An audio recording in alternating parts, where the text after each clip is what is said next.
to welcome to Jackie's Lyric Corner. I am Jackie, and it's finally time for my bookish update for you guys. So, the good news is about my second half of my order not coming in until a couple days ago, is that at least I have stuff to talk about for you guys. I was, part of me was hoping it would come like the next, a couple days later from when I got my last order, but it did not come. And I would have been like, I wouldn't have been able to talk. I wouldn't have anything really to talk about because I would be basically repeating myself. And granted, yeah, maybe you guys wouldn't mind, but I feel like it would be a short video, and I do not like doing short videos. As you guys know, I love to my rambles. So since I DNF'd Children of Dune, and I'm DNFing the series, I'm not going back to the series. I'm done, and I have heard that there were interesting ideas in Children of Dune, but it was too much, as other reviewers said, speechifying, and it was just too much philosophizing, and it was very confusing. I did not like being in Lena the Second's head.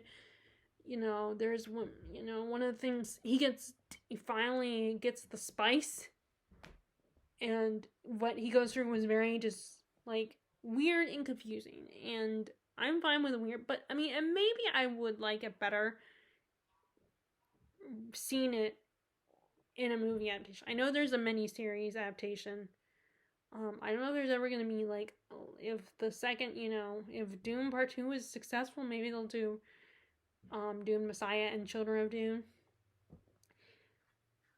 as a movie. So maybe I'll still go see it. I don't know. But anyway, so I decided to go into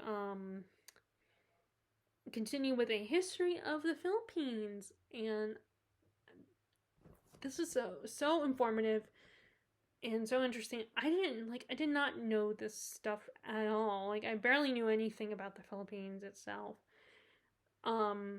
Just a little bit with, being, with my grandma and everything. Like, spending time with her since I was a baby. But I don't know anything about the islands themselves. And this book covers its history. Like, I had heard some things over the years as I've gotten older. Like, I know that Japan also went after the Philippines, although I think they weren't in the Philippines as long as they were in Korea. But it made me, when I was hearing about that, it made me think of, what happened to the Jews a little bit, especially when I was reading, especially since after I read that book, I started reading When Elephants Dance, which is based on the author's, her father's experiences, and the magical, like, the folk, the mythologies and things that the stories her grandmother told, because she would always tell these tales with magical creatures and mythology and such, so she combined her father's history with that. And it's just such a, and so far, I've only read a little bit, so I haven't got very far in this book. But I also liked, but yeah, the first part of this book's really brutal. And, and just horrifying to read about, like, what they do to this boy when he gets caught, with blood on his shirt, because earlier, his family was killed by soldiers, and he's, gets angry and kills one of the soldiers, so he runs, tries to escape, and he bumps into our main character, Alejandro, and he is like, give me your shirt, because Alejandro was wearing 2 shirts, so he's like, give me your shirt. Now, the other one has blood on it. So Alejandro, it looks like he's blood on him, so he ends up having to be pulled into a line where they interrogate the Japanese soldiers, interrogate them, wanting to know who was the one that killed their buddy. But yeah, so this is sad and brutal. But anyway, so the history of the Philippines was great to read. like I said, it covers so much, from when they were just tribal people living on their islands peacefully, trading with other Asian countries, having their own language, living the way they want to live, and then also Magellan shows up and decides to take them and give them to Spain. And the Spanish introduced, Catholicism to the Filipinos, and I think they're the ones who basically gave them their name and, tried to colonize them and send them to schools. And it's just like and then America later shows up, gets into war with Spain, and then rescues them, I should say, from Spain, and does the exact same thing to them. And it made me think of what the colonists did to the Native Americans. They even, sent them to schools to learn, to educate them. And it's just like, you guys, you didn't do them any favors. I mean, that's how they see it. At the time, that's how they saw it. Oh, we did you a favor. We helped you. They saw them as savages. And they just told themselves, oh, the president at the time was like, oh, God told me to do this. It's like, really? Anything to justify you taking over these people and, it didn't benefit them at all at the time. The Filipinos. And then the book also, he talks about World War II, and then talks about, after they finally gained some independence and they had their own president. And my parents were around, went to high school during the Marcos regime. They were there at the time, living on one of the American bases. So as I said previously, when I was reading the book in my update video, the Clark Air Base, Air Force Base, and Subic, and all those places, I was familiar with them because, I had heard my parents and my grandma talking about those places and talking about Manila and all that. So it's kind of cool to hear about it and to read it in this book. So I really appreciate reading this and getting all this information, getting these detailed information on what happened to the country over the years. Now, the only thing is when it got to the point where they got to the point of talking about like numbers, money, and all that. That was kind of confusing. When it comes to numbers and money, then all of a sudden I'm like, I have trouble following along and figuring out what it all means.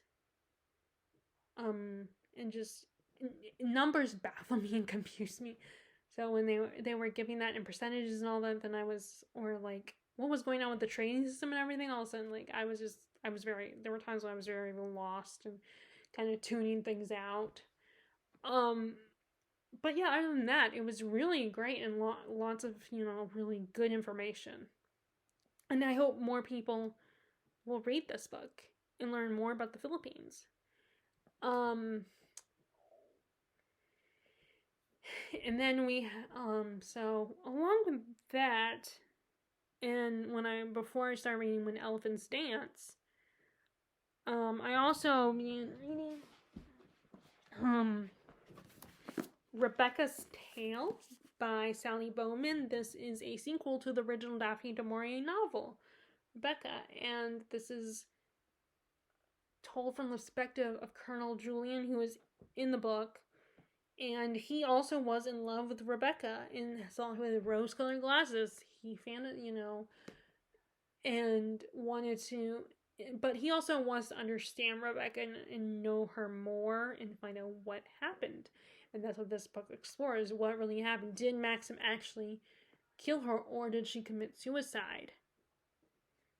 And and you also have this Scottish historian shows up, Terence Gray, and he also wants to know, he's intrigued by this history and wants to write about it.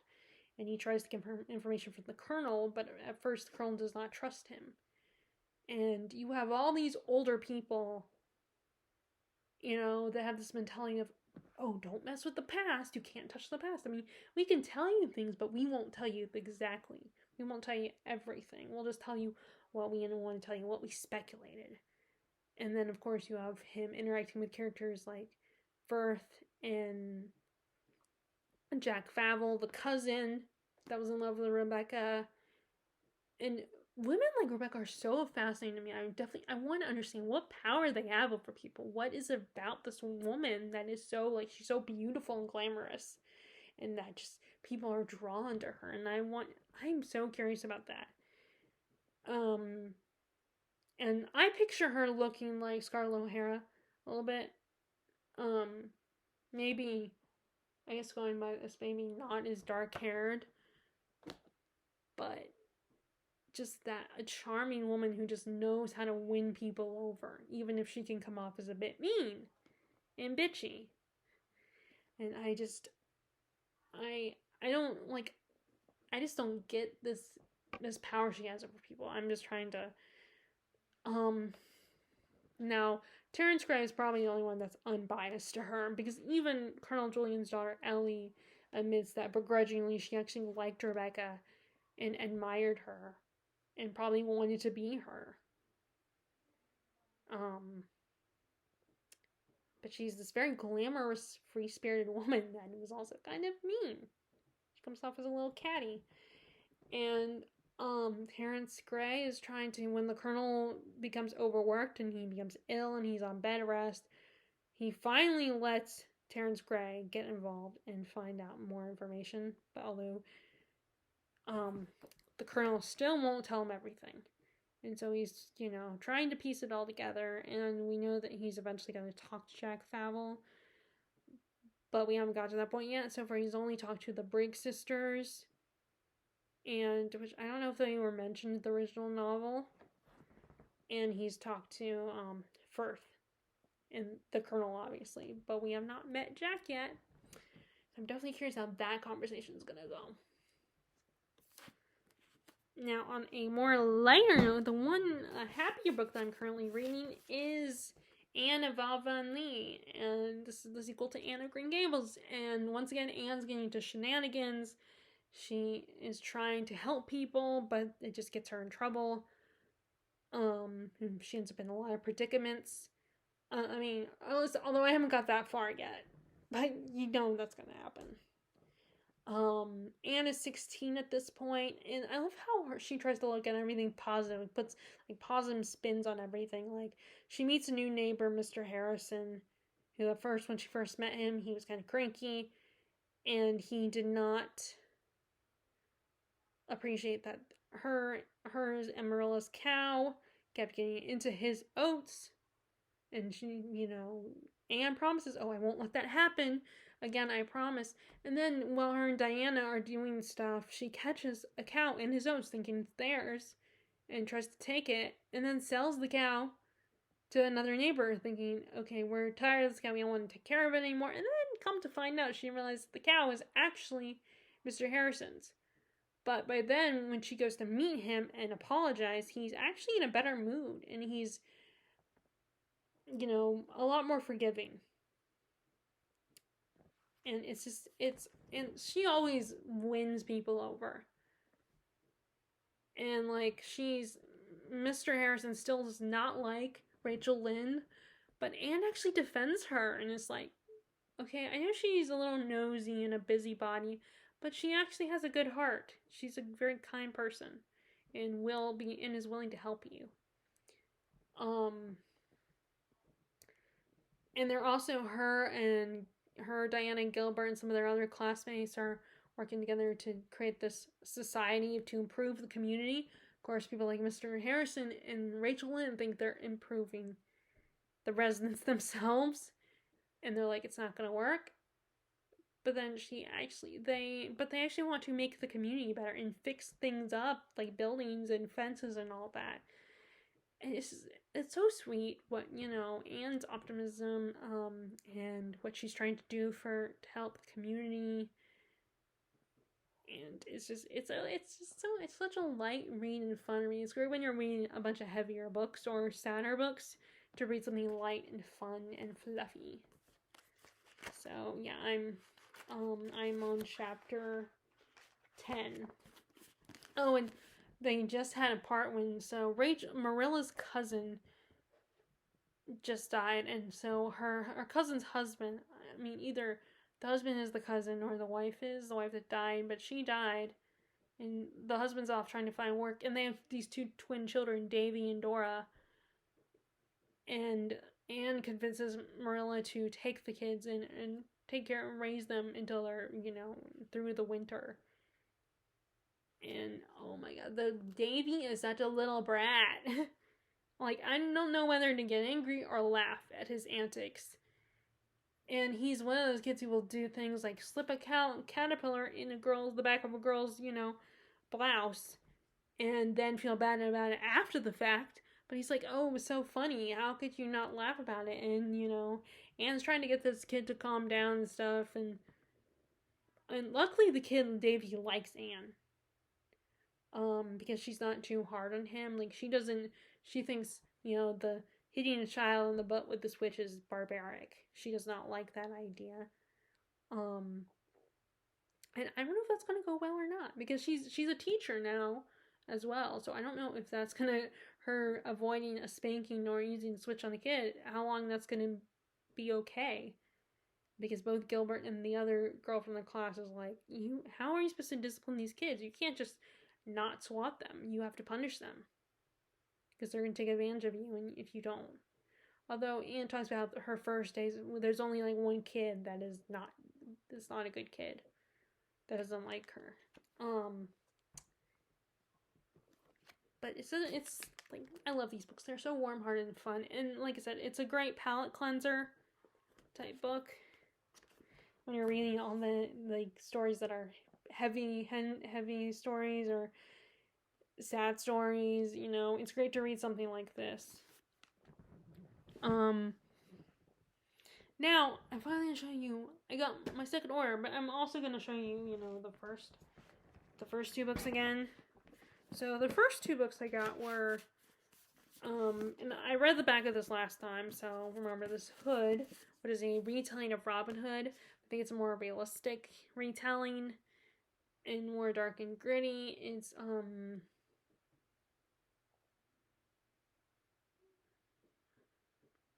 trying to think, Wales. They're in Wales. And it says it's steeped in Celtic mythology. So it's gonna have it's gonna have some fantasy elements, of course.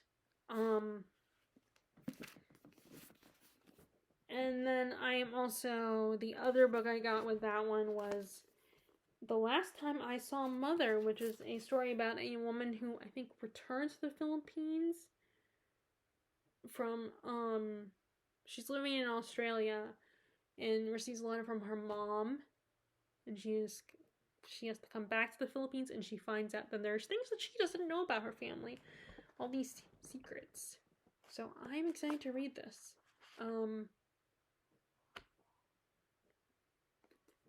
But yeah, I cannot wait. I'm really enjoying reading these books, and part of me is hesitant to, I almost want to pick them up now, especially because the other one, When Elephants Dance, is so sad and heavy-handed, and this one seems a little lighter. But at the same time, I almost don't want to rush it either. I don't want to, because for me, it's not just about like saving it for a rainy day, but it's also about not wanting to rush through this and not want to get them all done to the point where I wish I could reread them again for the first time.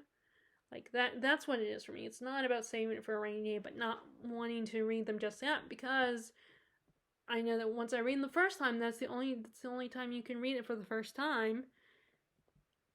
And although, sometimes there will be books that I read years ago, and it's not until much later that I come back to them, and it's at the point where I barely remember what happened. But I also, at the same time, I don't want the books to say I'll read them and they end up sitting on my shelf for a long time. Like, I still have not picked up, like, books like, like The Stand, or, Shadow Rising or something like that. I have all these books that I haven't, like, I've been meaning to read, but I haven't, and I don't want to make that mistake. I want to get to them. I want to read them, but then you can't get back the first time you read it. So that's what it's about. It's about, knowing that once I read it, then I can't read it again for the first time. I can't read it again for the first time. That's my line. So anyway, though that was the First Order. And then here we finally got the Second Order. The Second Order, and the second, of course, we have the sequel to Hood, and obviously I can't read the back of it because it will not only spoil you, but it will spoil myself, because I've never read Hood before. And I'm guessing this will have to do with the character Will Scarlet, which he felt like a footnote in the original, the Henry Gilbert novel. No, I don't know about the other one. But Will Scarlet did not play as prominent a role as he does in the adaptations. Now, there are two characters with the name Will that are amongst the Merry Men. Maybe, other people, like people who created adaptations and stuff, maybe they inspired the two characters. And John, now, Little John does play a little bit bigger than Will Scarlet's role in adaptations. Well, in the book, he's again not featured as prominently as he is in the adaptation. I mean, the way they meet in the adaptation with Kevin Costner was in the book, but like it focuses a lot more on Robin specifically and the Merry Men as a group, as a unit. And so it was really weird how different. It's another situation where pop culture kind of interfered and gave us different ideas than what the original story. Like, it lived beyond its original source material and became very different than what we get originally. But I am definitely excited to read these books.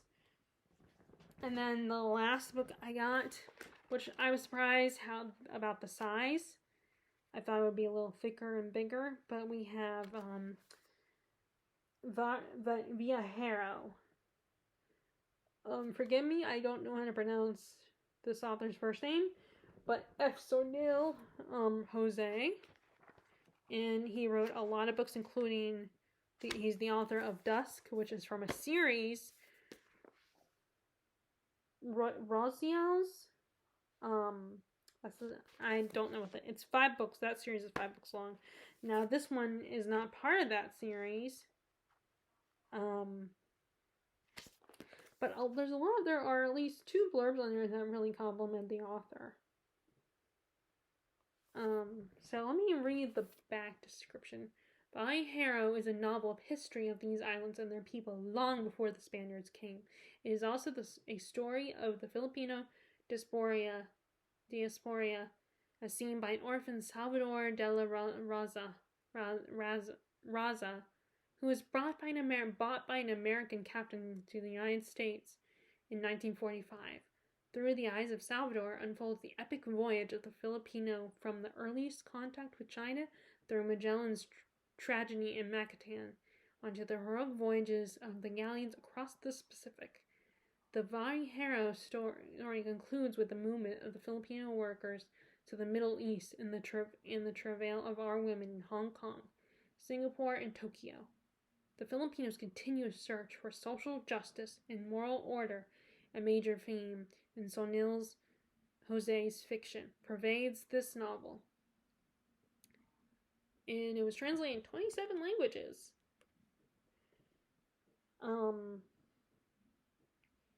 And it talks about his other series, Rosial's Saga, is translated into American, French, and Spanish.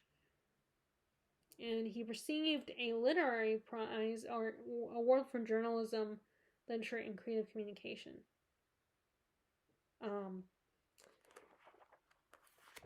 And I hope this, one of my goals, not just to educate myself and to learn more about this culture that is part of me, but also I want, I want to hear more people talk about Filipino literature and read Filipino literature. I feel like you always hear about China and Korea and Japan, um, and even Vietnam, but I feel like you don't hear a lot about the Philippines. And I want to hear more people,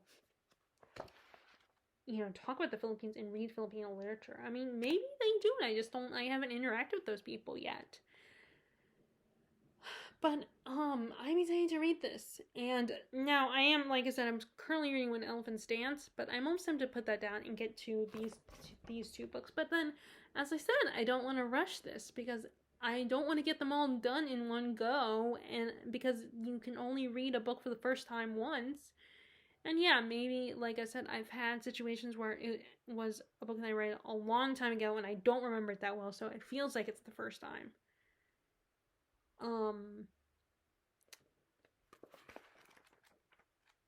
But yeah, I am.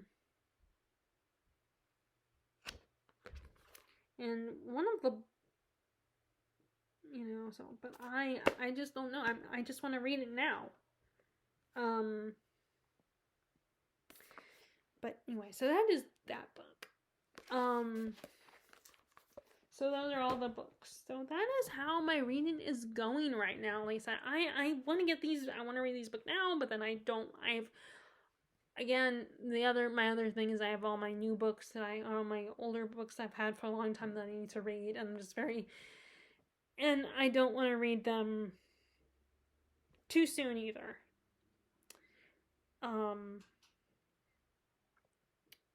So I don't know. I don't know what I'm gonna do. But anyway, I would love to know how your reading is going right now. And if you like this video, please give it a thumbs up. Click subscribe if you haven't already. Click the bell notification button below. And like I said, if you want to update me on your reading, feel free to share in the comments section what you are currently reading. And I will talk to you guys later. All right, bye.